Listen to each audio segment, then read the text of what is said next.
This is the demo for the Ruleset 5e plugin. The Ruleset 5e plugin aims to replace the previous D&D 5e macros plugin with a more streamlined, optimized solution which supports 4 rolling systems and 3 levels of informational detail. Let's discuss the 3 levels of informational detail first. We do that by opening the chat. During the scripted actions, the chat message will provide a play-by-play of what is going on. But the chat messages will be specific to what type of player you are in the action scene. If you are the GM, you will get the full information. You will get breakdowns of roles, you will get the breakdown of defenses, you will get breakdown of damage. If you are either the attacker or the victim, you will get additional information about the attack or the defense. If you are a player that is not involved in either the attack or the defense, then you will get minimal information. So I'm going to start this at the GM level. So this will show us the maximum amount of information. Now, we go on to our 4 rolling systems. The first rolling system is the manual rolling system. When the script is activated, the correct rolls will be provided, the correct dice, but the player rolls them manually. When the roll is made, the sequence continues. So let me demonstrate that. I will choose John here to make an attack against the goblin using the short sword. So we can see that there are speech bubbles that kind of also provide a play-by-play of the action. So you do not necessarily have to have the chat window open to see what's going on. We can see here that John targets the goblin. That's an indication that the attack has started. And now, because we're in manual mode, it's asking me to roll an attack roll. So I'm going to roll an attack roll. We can see my total there. We can see that that's a hit.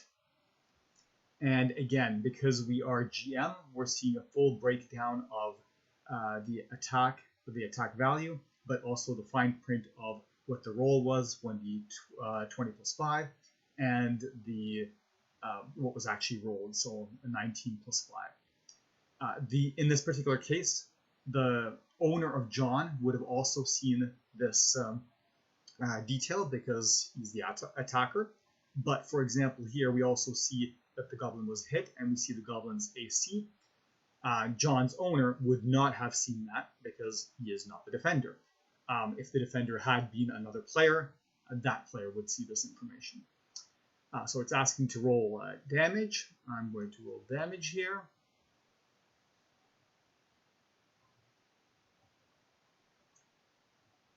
And again, we get some speech bubbles for the play-by-play and the details here. Again, because we're GM, we can see a breakdown of the full damage that John inflicted. 7 points of damage, piercing done by weapon, and there's the breakdown. We also see that the goblin takes less of that damage because he's resistant to piercing, and because we're GM, we also see the remaining hit points of the goblin, so we don't need to click on the goblin to find that out. If this was a player, such as John, in his messages, he would see that the goblin takes some damage, but he wouldn't see this breakdown. So it does hint to the players that the goblin has some kind of a resistance or something that's preventing the full damage. The other option would be goblin takes full damage or goblin takes no damage. So those are, that level of information is provided to the player, but not the full breakdown. So we'll go on to the next rolling method, and that is manual on the side. It works similar to manual mode, except in some cases the board will either not be flat or will have lots of content, or might be a board that is small islands in a sea of water where it is not practical to roll directly on the board. So in this mode, the camera will pan off to the side where there can be a rolling table or rolling platform. The player can make the rolls there, and then the camera will be returned back to the action in its original position and orientation. So let's demo that next.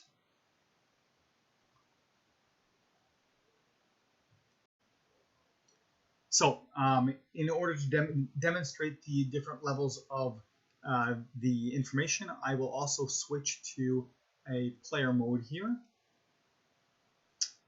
And that should show how here we're now going to get a slightly less amount of information. We're still going to get detailed breakdowns of the attack, but now as a player, we are not going to get information about the goblin's AC or how much damage the goblin has taken and what his final hit points are.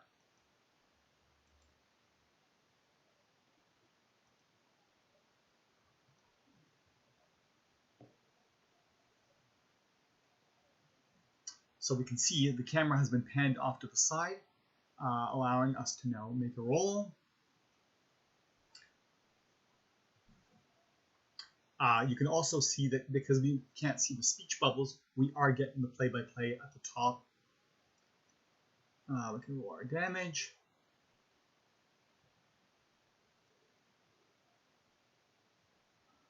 And the camera then shifts back automatically to the same position and orientation it was before the sequence started. So looking at here, we can see that we get a detailed breakdown for John's attack because we are the attacker. We also get a detailed breakdown of John's damage because we are rolling that. But now we don't get the AC on the goblin, and we do not see how much points the goblin actually took. We just see that the goblin took some damage, meaning he didn't take all the damage. He was either resistant to something or had a damage reduction or something like that.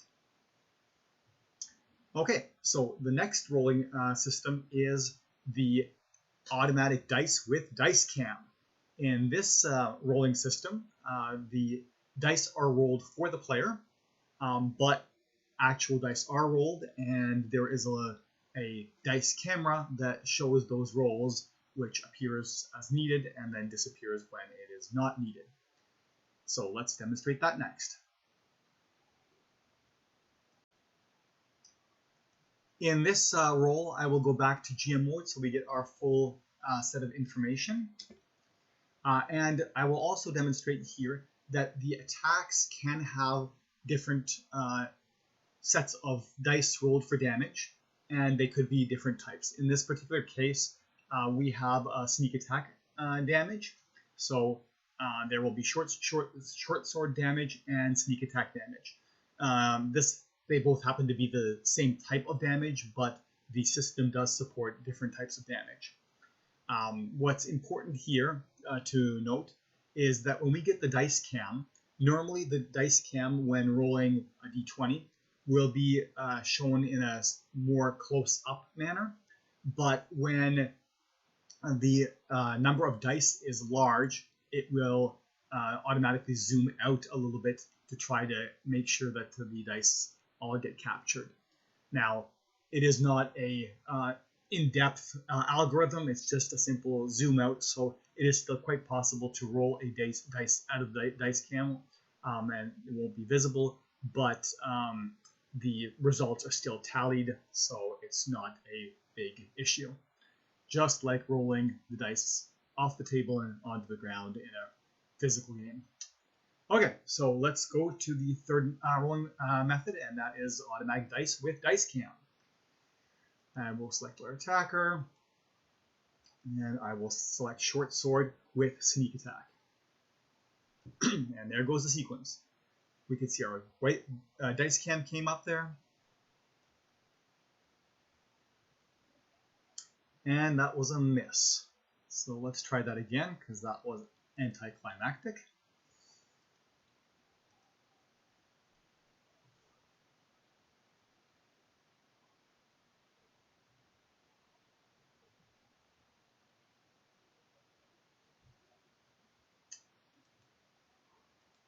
Yes, I haven't added the increased randomization of dice rolls yet. That's still something I need to do before releasing this. So we are getting repeated rolls, but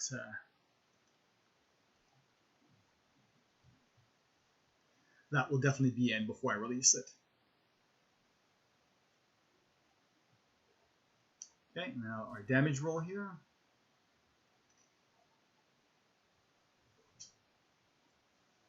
Okay, and now our sneak attack with tons of dice, which is the camera zoomed out. And once again, we have kind of the breakdown here of both attacks here. So total was 30. 5 of that came from slashing weapon. 25 of that came from slashing sneak attack. And in this case, the goblin took all of it because the goblin did not have any immunities against that. Okay, and the very last rolling method is the one that was present in the original D&D 5e plugin, and that is random number generator. The random number generator is the fastest way to roll, but it is also the least immersive. So let's give that a try. Okay, and here we go with the last rolling method. Again, I'll stay in GM mode here. Open up our chat, and John will attack with sneak attack.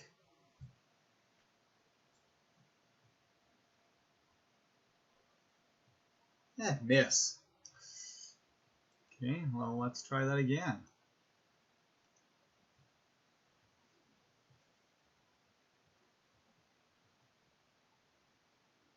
Better.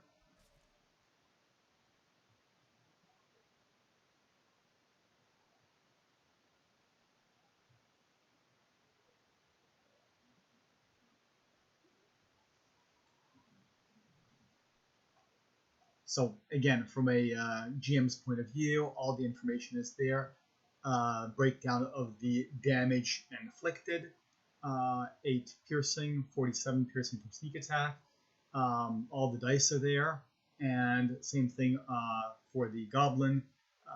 The goblin takes less damage because he's resistant to the piercing, and final hit points. So everything is there for the GM.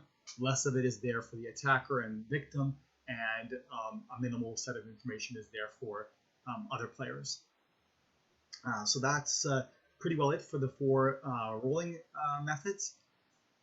There are a few configurations available for this plugin so far.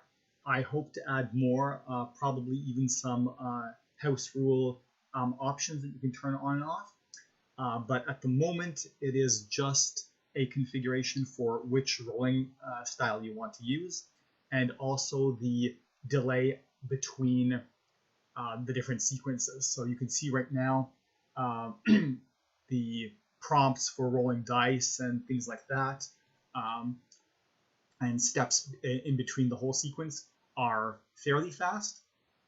I've currently set the setting to 300. So here you can see the R2 Modman configuration for that plugin. So here we have the option of which rolling style we want, and then here is this process delay percentage. So the default is 100, which is very quick stepping through the sequence. I put mine right now at about 300, so about 3 times as long. If you want even longer steps in between to be able to read all the prompts before it goes to the next one, you can increase this even further. I don't recommend going much under 100. It should work, but I haven't fully tested numbers less than 100 to make it go even faster. So yeah, be on the lookout. Hopefully, as I add more features to the plugin, you'll also get more options to play with. And that's it. Thank you very much.